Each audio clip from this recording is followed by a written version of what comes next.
하나님께서 우리에게 주신 말씀은 사도행전 18장 24절에서 28절 말씀입니다. 24절에서 28절 말씀을 한 절씩 교독하겠습니다. 알렉산드리아에서 난 아볼로라 하는 유대인이 에베소에 이르니 이 사람은 언변이 좋고 성경에 능통한 자라. 그가 일찍이 주의 도를 배워 열심으로 예수에 관한 것을 자세히 말하며 가르치나 요한의 세례만 알 따름이라. 그가 회당에서 담대히 말하기 시작하거늘 브리스길라와 아굴라가 듣고 데려다가 하나님의 도를 더 정확하게 풀어 이르더라. 아볼로가 아가야로 건너가고자 하므로 형제들이 그를 격려하며 제자들에게 편지를 써 영접하라 하였더니 그가 감에 은혜로 말미암아 믿은 자들에게 많은 유익을 주니 다 같이 이는 성경으로서 예수는 그리스도라고 증언하여 공중 앞에서 힘있게 유대인의 말을 이기미로라. 아멘. 우리 서로 바라보면서 함께 인사하겠습니다. 참 잘 오셨습니다.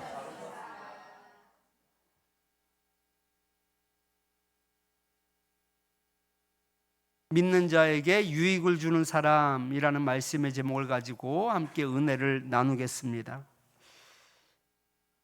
유익을 준다라는 말을 다른 말로 표현하면 세상에 필요한 사람이 되는 것이지요. 이런 사람이 되기 위해서는요, 일단 성실해야 합니다. 여러분, 게으른 사람은 절대 다른 사람에게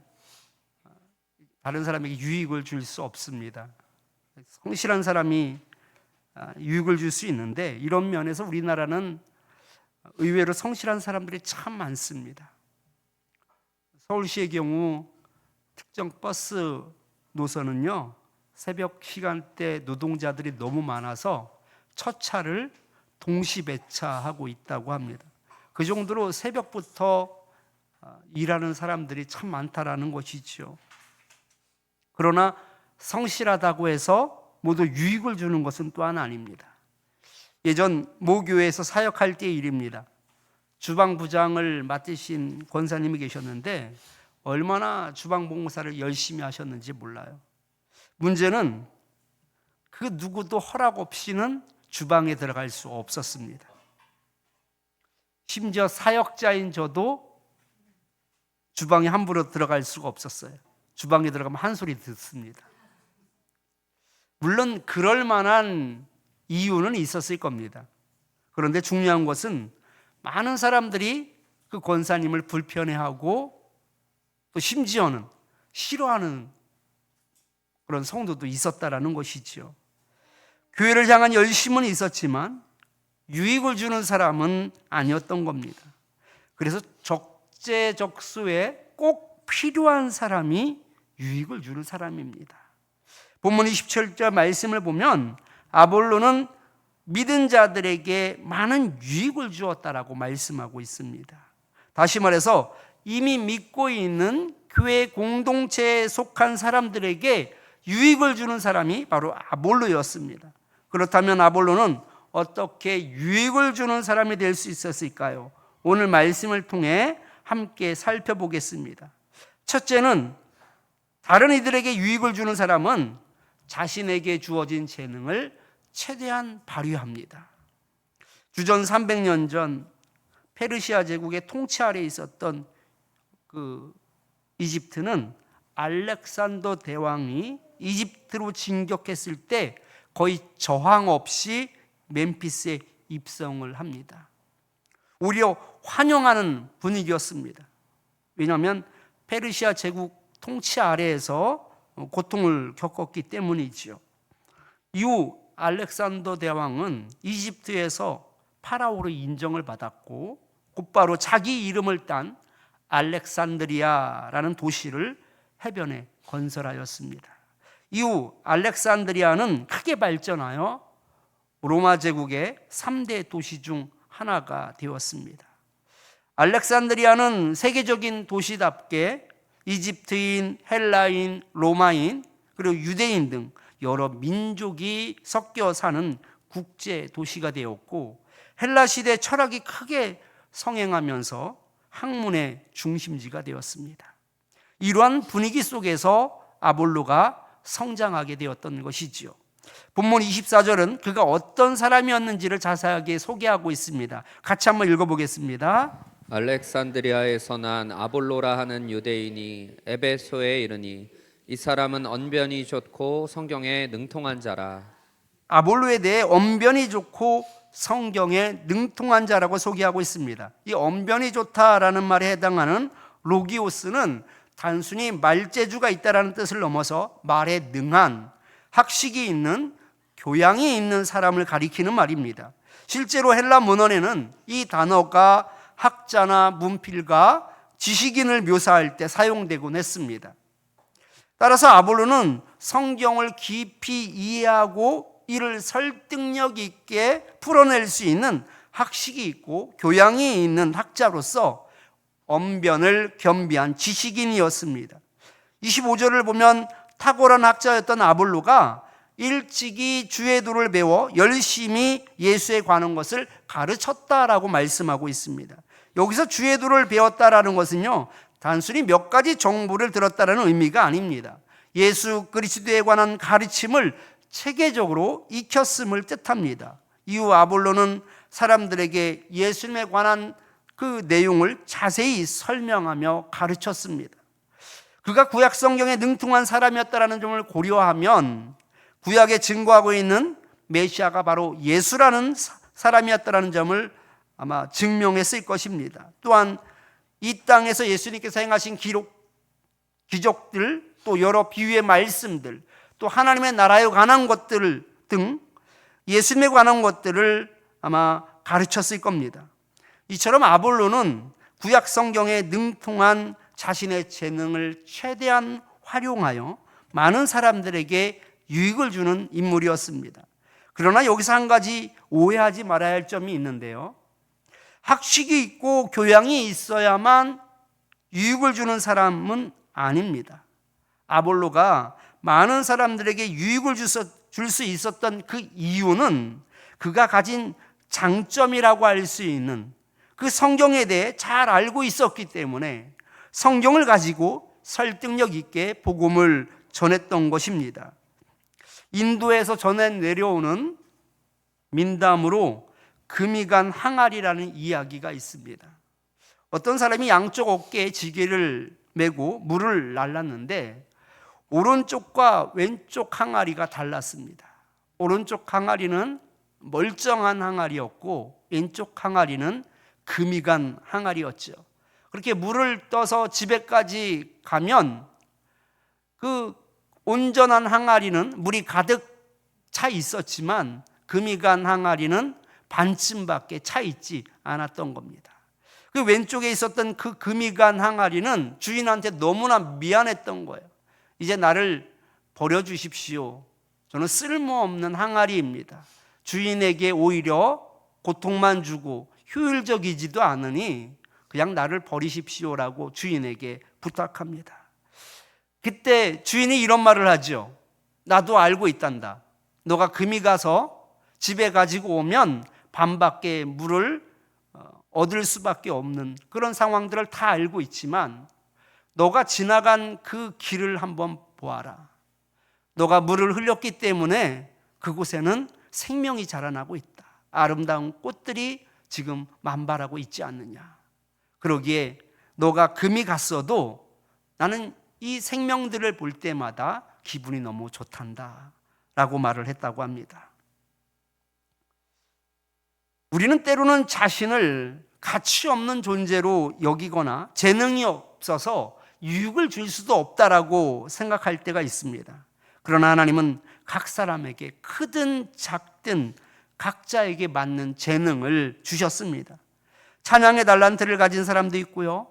가르치는 재능을 가진 사람도 있습니다. 또 청소를 잘하시는 그런 재능을 가진 분들도 있고요. 음식을 잘 만드는 분도 계시지요. 또 심지어 낯선 사람들에게 잘 다가가고 말을 걸어주는 사람들도 있습니다. 또 하는 건 없지만 칭찬을 잘하는 사람들도 있지요. 각자가 크든 작든 하나님께서 주신 달란트가 있습니다. 재능이 있습니다.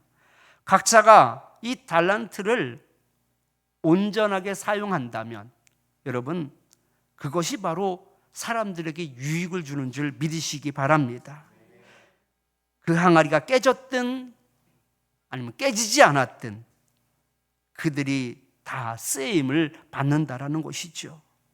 이처럼 하나님께서 주신 달란트를 가지고 성실하게 살아간다면 그 분야에서 아볼로처럼 믿는 자들에게 유익을 주는 줄 믿습니다. 우리 참빛교회 성도님들 각자에게도 하나님께서 각자에게 달란트를 주셨습니다. 남들에게 없는 재능을 나에게 주셨다면 그 재능을 통해 믿는 자들에게 유익을 끼치시기 바랍니다. 재능을 땅에 묻지 마십시오. 별것 아니다고 생각하며 감추지 마십시오. 최선을 다해 그 재능을 사용해 보십시오. 나는 별 볼 일 없는 사람 같지만 여러분들이 필요한 사람이 될 것이다라는 것을 분명하게 깨닫게 될 것입니다. 여러분들의 손길이 필요한 사람들에게 유익을 주는 사람들이 되기를 축원합니다. 두 번째로 어떤 사람이 유익을 주는 사람이냐? 겸손함을 삶 속에서 드러내는 사람이 바로 유익을 주는 사람입니다. 아볼로는 철학과 학문이 발달한 그 알렉산드리아에서 지식인으로 통했지만 그의 가르침에는 한 가지 부족한 점이 있었습니다. 본문 25절 말씀을 같이 한번 읽어보겠습니다. 그가 일찍이 주의 도를 배워 열심으로 예수에 관한 것을 자세히 말하며 가르치나 요한의 세례만 알 따름이라. 아멘. 바로 아볼로의 한계라고도 알 수 있는데요, 요한의 세례만 알았다라는 겁니다. 요한의 세례라는 것은요, 요한이 베푼 세례만을 알았다라는 것입니다. 이 의식적인 물 세례만을 알았을 뿐이고 이 내적 변화가 일어나는 성령 세례는 몰랐다라는 뜻이지요. 예수님께서 승천하시고 예수님께서 성령님을 우리에게 보내주셨습니다. 그 성령을 통하여서 우리의 내적 변화가 일어나고 우리의 삶이 변화가 되고 하나님의 제자로서 살아가는 놀라운 역사들이 일어나는데, 이런 영적인 그런 영역에 대해서는 아볼로가 알지 못했던 것이지요. 아볼로는 구약 성경에서 증거하고 있는 메시아가 예수라는 사실을 힘있게 전했지만 복음의 완전한 의미까지 깨닫지는 못했던 것입니다. 브리스길라와 아굴라가 판단할 때 아볼로가 회당에서 담대하게 하나님의 말씀을 전파하기는 하였지만 아직 정확한 복음을 모르고 있는 것이 분명해 보였습니다. 그래서 아볼로를 데려가서 하나님의 도를 더 정확하게 풀어 가르쳤습니다. 그런데 가만히 생각해 보면은요, 이 성경에 능통한 아볼로가 브리스길라와 아굴라한테 성경을 배운다라는 것 자체가 말이 안 됩니다. 왜냐하면 아볼로는요, 수사학에 능한 교육 엘리트였습니다. 당시 학문에 뛰어난 사람이었습니다. 무엇보다도 성경에 능통한 사람이었습니다. 배울 만큼 배운 사람이라는 것이죠. 반대로 브리스길라와 아굴라는요, 교육 엘리트가 아닙니다. 천막 만드는 일을 업으로 하는 숙련 기술자일 뿐입니다. 학문에서만큼은 브리스길라와 아굴라가 아볼로를 가르칠 수준이 아니다라는 것이죠. 그렇다고 친분이 있었던 사이도 아닙니다. 만약 그 전부터 친분이 있었다면 아볼로가 요한의 세례밖에 몰랐을 리가 없습니다. 에베소에서 우연히 그 복음을 전하던 중에 그를 알게 되었고, 그를 가만히 보니 바로 물세례밖에 몰랐었던 것이지요. 브리스길라와 아굴라가 아볼로에게 어떻게 제안을 했는지에 대해서는 성경에 나와 있지는 않지만 상상해 보면 아마 브리스길라와 아굴라가 쭈뼛쭈뼛하면서 아볼로에게 가지 않았을까 싶습니다. 그리고 말을 걸었겠지요. 당신은 아직 성령 세례에 대한 지식이 없어 보이는데 저희가 자세히 가르쳐 드려도 될까요? 이렇게 말하지 않았을까요? 학식이 있고 성경에 능통한 아볼로가 뭐라고 얘기했을까요? 일반적이란 아볼로 입장에서는 어찌 보면 자존심이 걸린 문제일 수도 있습니다. 어허, 이 성경이 능통한 나한테 뭘 가르친다고? 오히려 너희들 일이나 잘하라며 역정을 낼 만도 합니다. 그런데 아볼로는요, 브리스길라와 그 아굴라를 따라갑니다. 그리고 주의 도에 대해 더 자세하게 가르침을 받습니다. 본문 26절 말씀을 같이 한번 읽어보겠습니다. 그가 회당에서 담대히 말하기 시작하거늘 브리스길라와 아굴라가 듣고 데려다가 하나님의 도를 더 정확하게 풀어 이르더라. 아멘. 어떻게 이것이 가능할까요? 아볼로는 겸손한 사람이었기 때문에 가능한 것이었습니다. 사람이 겸손해야 유익을 주는 사람이 되는 줄 믿습니다. 겸손한 사람은 자신의 한계를 순순히 인정합니다. 편견을 가지지 않습니다. 자신의 지식을 의지하지 않습니다. 상대가 누구든 상대방의 말에 귀를 기울입니다. 많이 배웠든 못 배웠든 또는 무슨 직업을 가지고 있는지는 중요하지 않습니다. 사람을 외모로 판단하지 않습니다. 아볼로는 자신을 낮추는 겸손한 사람이었기 때문에 브리스길라와 아굴라에게 온전한 복음을 배울 수 있었습니다. 우리 참빛교회 성도님들이 아볼로처럼 겸손한 사람이 되었으면 좋겠습니다. 그래서 사람을 외모로 판단하지 않고 누구에게든지 들을 준비가 되어 있는 사람들이 되었으면 좋겠습니다. 교만한 사람만큼 보기 싫은 사람도 없습니다. 바리새인들을 보십시오. 천상천하 유아 독존이었습니다. 자기 위주로 세상이 돌아가야 했습니다. 자기보다 못한 사람들은 비하하고 무시하였습니다. 심지어 예수님의 행동이 자기들의 상식에 반하자 예수님까지 비난할 정도였습니다. 반대로 겸손한 사람들에게는 사람들이 붙습니다. 따르게 됩니다. 왜냐하면 겸손한 사람은 다른 사람들을 세워주고 인정해주고 존중해주기 때문입니다. 예수님께서 예루살렘에 입성하실 때를 보십시오. 갈기가 휘날리는 백마를 타고 예루살렘에 입성한 것이 아니라 어린 나귀 새끼를 타고 입성한 것은 친히 모든 사람들에게 겸손의 본을 보여주기 위함이었습니다. 하나님은 아볼로처럼 겸손한 사람을 사용하십니다. 그렇기 때문에 겸손한 사람이 다른 사람들에게 유익을 줄 수 있습니다. 그가 고린도로 가서 힘있게 복음을 전할 수 있었던 것도 겸손한 자세로 브리스길라와 아굴라한테 복음을 자세히 배웠기 때문인 것이지요. 우리 참빛교회 성도님들은 아볼로처럼 겸손하여 이미 믿고 있는 사람들에게 유익을 줄 수 있기를 바랍니다. 마지막으로 유익을 주는 사람은 열정이 있는 사람입니다. 아볼로가 믿는 사람들에게 직접적인 유익을 준 내용이 바로 본문 28절 말씀입니다. 같이 한번 읽어보겠습니다. 이는 성경으로서 예수는 그리스도라고 증언하여 공중 앞에서 힘있게 유대인의 말을 이기미러라. 아멘. 당시 그리스도인들은 같은 민족인 유대인들로부터 큰 어려움을 겪고 있었습니다. 그러나 아볼로는 브리스길라와 아굴라를 통해 성경을 더 정확하게 깨닫게 되고 그리고 많은 사람들 앞에서 담대하게 예수님에 대하여 증언합니다. 예수가 바로 구원자다.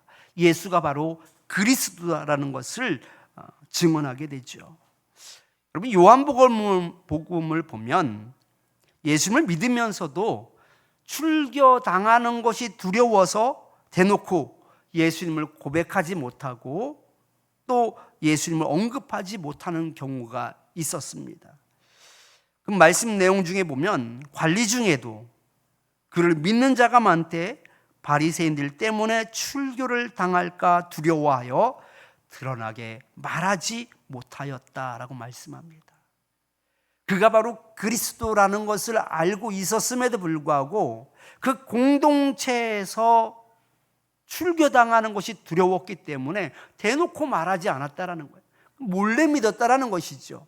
다른 사람들한테 전하지도 않았을 뿐만 아니라 오히려 숨기고 있었다라는 것입니다. 그런데 아볼로는 달랐습니다. 유대인의 말을 힘있게 이겼다라고 말씀하고 있습니다. 유대인의 눈치를 보지 않은 겁니다. 회피하지 않았습니다. 이것저것 재지 않았습니다. 공중 앞에서 힘있게 유대인의 말을 이겼다라는 것은요, 어찌 보면 요즘 말로 말하면 그 목표만 바라보고 직진만 하는 사람입니다. 그는 하나님을 향한 열정과 뜨거운 마음을 가지고 있었기 때문에 유대인들이 신경 쓰지 않은 것이죠. 주눅들지 않은 것입니다. 오히려 담대히 주는 그리스도의 힘을 선포하며 많은 그리스도인들에게 큰 위로와 힘을 북돋아 주었습니다. 요즘 예능 프로그램 가운데 가장 주목받는 컨텐츠가 있는데요, 바로 스포츠 예능입니다. 신인 감독 김연경 뉴스에 아주 요새 자주 나오더라고요. 그래서 예능 1위라고 이렇게 이야기하며 왜 그 예능이 인기를 끌게 되었는지 또 분석하는 뉴스도 나옵니다. 김연경 선수의 커리어를 보면요, 그야말로 상상할 수 없을 정도로 많은 업적을 이루었습니다. 그녀가 가는 곳마다 팀이 항상 챔피언을 차지했습니다. 그리고 그것뿐만이 아니라 대회 MVP를 늘 밥 먹듯 그렇게 그의 몫이 되었습니다. 마지막 스토리 역시 마지막은 대한민국으로 와서 유종의 미를 거두었는데요, 마지막 은퇴 직전까지도 그렇게 뛰면서 팀을 우승으로 이끌었고, 또 본인은 은퇴하는 본인이 MVP를 받았어요. 보통 은퇴할 정도 되면 약간 실력이 꺾이죠. 그래서 MVP하고는 좀 거리가 멀거든요.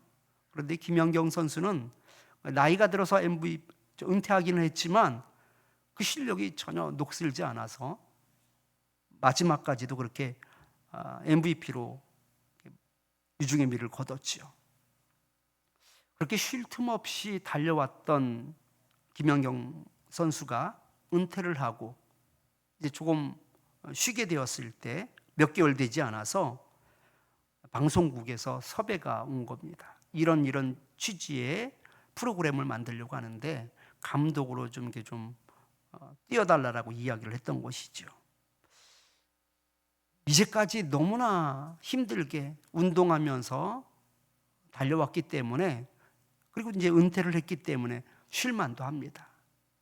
그런데 그 프로그램의 어떤 취지를 이해하고 그리고 감독 자리를 수락하게 되었는데요, 거기에는 김연경 감독의 열정이 있었습니다. 그녀에게 시합은 결코 예능이 아니었습니다. 목소리가 쉴 정도로 소리를 지르고 선수들을 질책하며 이끌어갔습니다. 그 과정 속에서 선수들의 실력이 눈에 띄게 좋아졌던 것이죠. 그런 성장하는 모습을 시청자들이 보면서 또 그 프로그램에 빠졌던 것입니다. 카메라가 있든 없든 신경 쓰지 않습니다. 카메라가 그 앞에서 계속 비추고 있고, 또 가슴 위쪽에다가는 마이크를 달고 있었는데, 예능 프로그램이기 때문에 마이크가 계속 달려있죠. 무슨 말을 하든 다 녹화가 되고 또 방송으로 나올 수 있는 상황인 거예요. 여러분, 그러면 여러분 같으면 어떻게 그 선수들을 지도하겠어요? 얘들아 그렇게 하면 안 돼. 그때는 여기에서 이렇게 썼어야지 라면서 조용조용하게 교양 있게, 그리고 자기 이미지도 좀 좋게 만들면서 선수들을 지도하지 않았을까요? 그런데 카메라 신경 쓰지 않습니다. 사람들이 어떻게 생각할지 생각하지 않습니다. 불같이 화를 내고요. 완전히 그 눈에서 막 레이저가 나가고요. 선수들이 심지어는 말을 하고 있는데 못 들은 쪽 도망가니까 이리 오라고 끌어냅니다. 그러면서 막 야단을 쳐요. 야, 방송인데 저렇게 해도 되나? 그런데요, 이 진심이 통한 거예요. 그 열정이 드러나게 되면서 큰 성공을 거두게 되었습니다. 아볼로는 복음의 진심이었습니다. 누구는 출교를 당할까 봐 예수는 그리스도라는 사실을 알면서도 겉으로 드러내지 않았지만 그런 유대인과 싸우면 싸우리라라는 심정으로 힘있게 그들과 싸우며 예수를 증거하는 사람이 될 수 있었던 것은 그 마음 가운데 열정이 있었기 때문인 것이죠. 그 어떤 것도 그에게는 걸림돌이 되지 않았습니다. 복음에 대한 열정만큼은 꺼지지 않고 불타올라서 담대하게 복음을 전할 수 있었던 것이죠. 우리 참빛교회 성도님들이 이처럼 복음의 열정을 가졌으면 좋겠습니다. 저렇게 말하면 저 사람이 어떻게 반응을 할까? 내가 이렇게 이야기했을 때 저 사람이 싫어하지는 않을까? 사람의 어떤 반응에 좌지우지되는 것이 아니라 그 열정 가지고 직진해 보십시오. 분명히 믿는 자들에게 유익을 주는 사람이 될 줄 믿습니다. 이제 말씀을 정리합니다. 아볼로와 같이 유익을 주는 사람이 되기 위해서는 먼저 하나님께 주신 재능을 묻어두지 말고 반드시 발휘해야 합니다. 최선을 다해 사용하십시오. 아볼로가 그 성경에 능통한 그 재능을 가지고 성경을 가지고 복음을 전했던 것처럼 여러분들 각자에게 주신 그 달란트 재능을 절대 묻지 마시고 아주 작은 것이라도 그것을 최선을 다하여 발휘하셔서 믿는 자들에게 꼭 유익을 줄 수 있기를 축원합니다. 두 번째로 아볼로처럼 예수님처럼 겸손해야 합니다. 절대로 내가 잘났다고 하여서 무시하지 마십시오. 비난하지 마십시오. 없이 여기지 마십시오. 겸손하여서 오히려 다른 사람들을 세워주십시오. 다른 사람들의 수준이나 학식이나 어떤 그 배경에 따라서 좌지우지하는 것이 아니라 모든 사람들 한번 세워줘 보십시오. 그런 사람을 사람들은 존중하게 되어 있습니다. 사람들이 붙게 되어 있습니다. 왜냐하면 다른 사람들을 세워주기 때문인 것이죠. 그래서 우리 참빛교회 성도님들은 겸손하여서 믿는 자들에게 유익을 주는 그런 사람들이 되기를 축원합니다. 마지막으로 하나님이 주신 것에 대한 열정을 가지고 나아가십시오. 그 열정이 있을 때 사람이 보이지 않고 하나님만 보이게 됩니다. 하나님만 보이면 그것이 바로 믿는 자들에게 유익을 주는 줄 믿으시기 바랍니다. 우리 참빛교회 성도님들 모두가 아볼로와 같이 유익을 주는 종으로 세워지기를 주님의 이름으로 축원합니다. 말씀을 기억하면서 주의 손에 나의 손을 포개고 함께 찬양하고 기도하겠습니다.